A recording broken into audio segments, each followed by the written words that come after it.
How's it going? Welcome to MT Guitar. Today we're learning Free Fallin' by Tom Petty. We're also going to take a little bit of a deep dive and breakdown into the guitar parts that made this song so iconic. This is one of my favorite songs of all time, especially in my early years of playing guitar. Loved hearing it. And when I learned the guitar part, I thought, wow, it's really great. But I kind of didn't know that there's this whole other side of the song.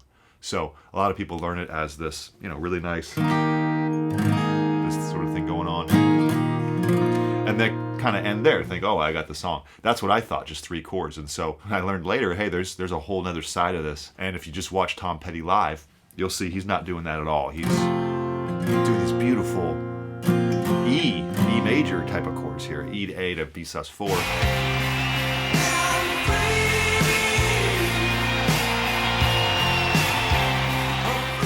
It's just a whole other side of it. If you learn the way I learned it, you'd be Capo fret 3.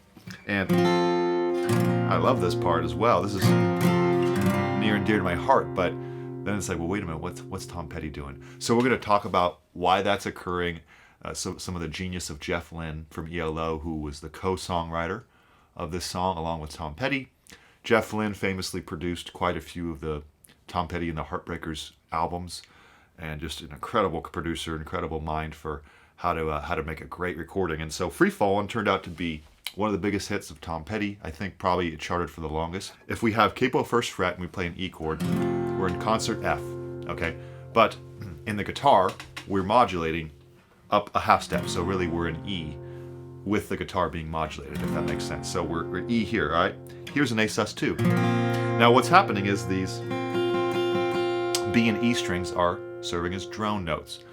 A lot of times producers and songwriters will really like to be careful with their voicings. Take care that you're not just pushing them around willy-nilly, but that you're thinking about them. On that subject, when we go to B, do we really need that D sharp? No.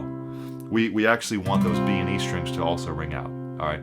So we have a B sus 4. That E is the sus 4. All right. So we have A sus 2. It's a sus 2 because that third is down to the 2.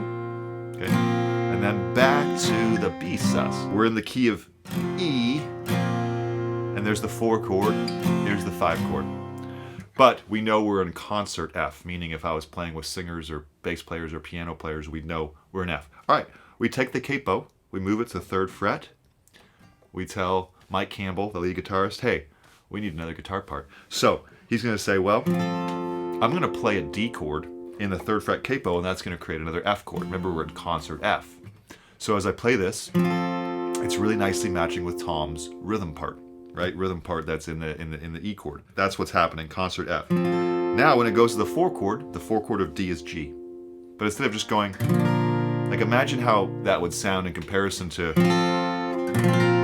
that's just how Free Fallin' is, right? But if I did G, it's like, whoa, wait, you're missing something here, all right? So the special sauce of this chord is G sus 2. This A note of the G chord is a sus 2. We don't hear that third.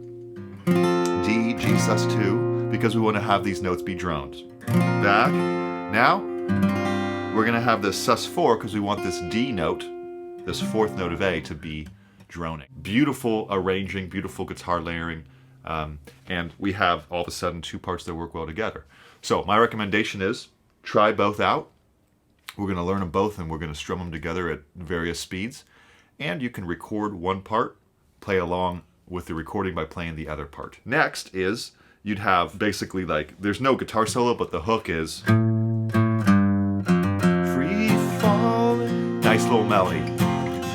Shows you that you don't need to play anything fancy for a hook, right? Boom, boom, boom. Now it is a 12 string there. I don't have a 12 string right now with me, so I'm doing it on this. But that's just E major scale right there. Now the breakdown's really cool.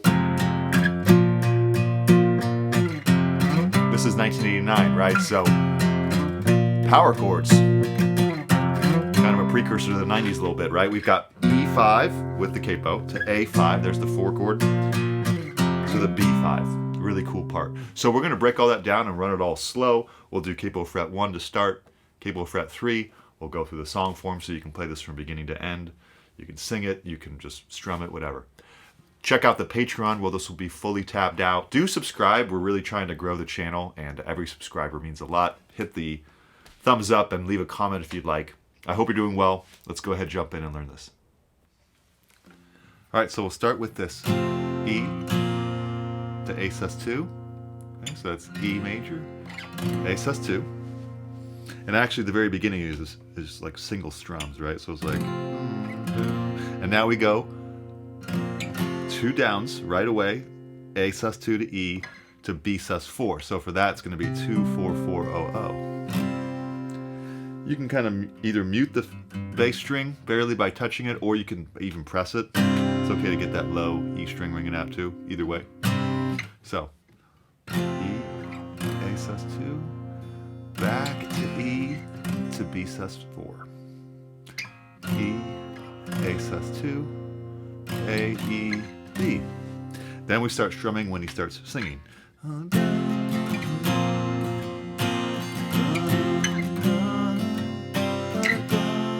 Okay, now notice I'm still kind of accenting when the chord changes, so keep that in mind that I'm strumming a little louder when the chord changes. Now for the pattern, it's like down, down, up, down, up, down, down, up, down, up, down, up, down, up, down, up, down, up, down, up, down, down, up, down, up, down, up, down, up. Virtually down up the entire time. I'd say the very first strum is just down, so it's like down, and then you can kind of keep going from there. I would experiment though with some variations. I could be a little more sparse like this, or I could be more active like this.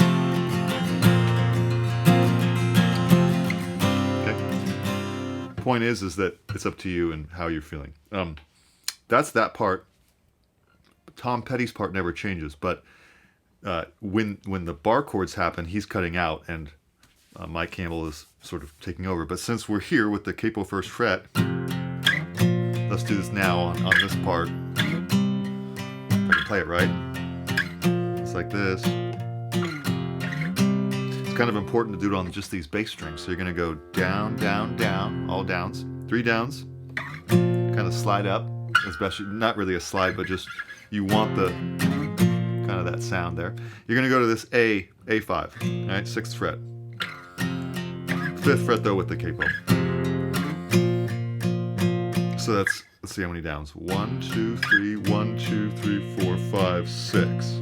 6 downs there, 2 downs on the E, B5, and then I think that's 5 downs there. So that's 1, 2, 3, 1, 2, 3, 4, 5, 6, 1, 2, 1, 2, 3, 4, 5. But really the right way to count this is like this. 1 and 2 and 3 and 4 and 1 and 2 and 3 and 4 and 1 and 2 and 3 and 4 and 1 and 2 and 3 and 4 and 1. All right. Now, I'm getting ahead of myself. Even before that, when there's the hook after the second chorus, it's like another guitar part comes in. All right, so if you want to know that, that's 4, 4, 2, 0, 2, 0. And it's kind of hard to play that while you're strumming, so you might want to just throw it in if you want to, but you don't have to. It'd be like this. Kind of interrupts the flow, to be honest, so I don't know if that needs to be in there. But there it is in case you want to know it.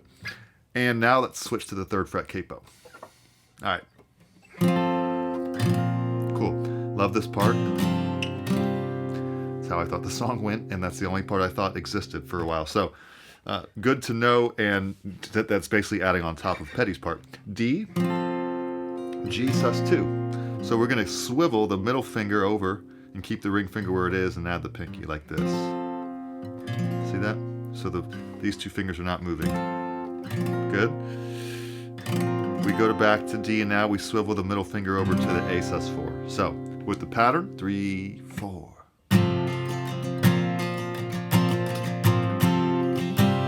Still the same part, just these chords.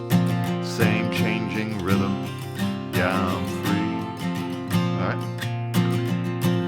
You can't really do the guitar solo on the right octave, but you could it an octave up here. 4, 4, 2, 0, 2, 0.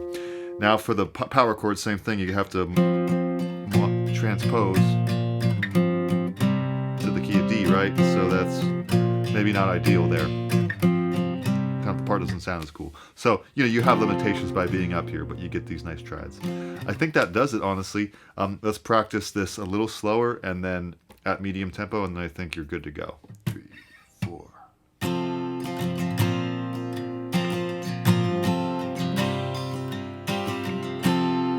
Okay, a teeny bit faster. And 3, 4.